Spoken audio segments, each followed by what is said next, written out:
নমস্কার বন্ধুরা, আপনার অ্যাকাউন্টে কি যুবসাথীর 1500 টাকা ঢুকেছে? যারা এই প্রকল্পের জন্য আবেদন করেছেন তাদের অনেকেই এখনও টাকা পাননি।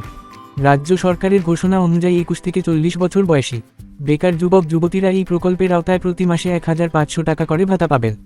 সরকার জানিয়েছিল 7ই মার্চ থেকেই টাকা অ্যাকাউন্টে ঢোকা শুরু হবে, কিন্তু অনেকের অ্যাকাউন্টে এখনও টাকা ঢোকেনি। তাহলে কি আপনার আবেদন ভুল হয়েছে, নাকি এখনও ভেরিফিকেশন চলছে? চিন্তা করার কোনো কারণ নেই। এখনও পর্যন্ত প্রায় 84 লক্ষ যুবক যুবতী এই প্রকল্পের জন্য আবেদন করেছেন।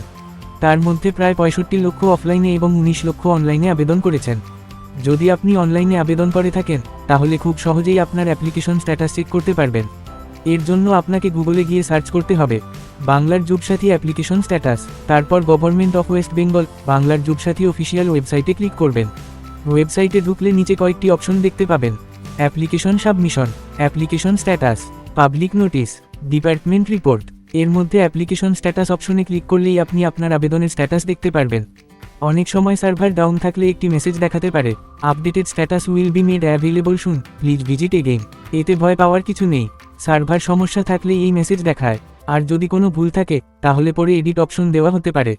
যারা অফলাইনে আবেদন করেছেন তাদের স্ট্যাটাস এখনও অনলাইনে দেখার সুবিধা দেওয়া হয়নি। সেক্ষেত্রে কোনো সমস্যা হলে বিডিও বা এসডিও অফিসে যোগাযোগ করতে পারেন। তাই এখনও যদি আপনার অ্যাকাউন্টে টাকা না ঢুকে থাকে, চিন্তা করবেন না। ভেরিফিকেশন শেষ হলেই ধাপে ধাপে 1500 টাকা আপনার অ্যাকাউন্টে ঢুকে যাবে। ভিডিওটি যদি আপনাদের ভালো লেগে থাকে তাহলে অবশ্যই লাইক করুন এবং চ্যানেলটি সাবস্ক্রাইব করে পাশে থাকা বেল আইকনটি অন করে দিন, কারণ এই চ্যানেলে আমরা নিয়মিত সরকারি প্রকল্প, নতুন আপডেট এবং গুরুত্বপূর্ণ খবর আপনাদের সামনে নিয়ে আসি। তাই ভিডিওটি আপনার বন্ধুদের সাথে শেয়ার করতে ভুলবেন না। সবাই ভালো থাকবেন, ধন্যবাদ।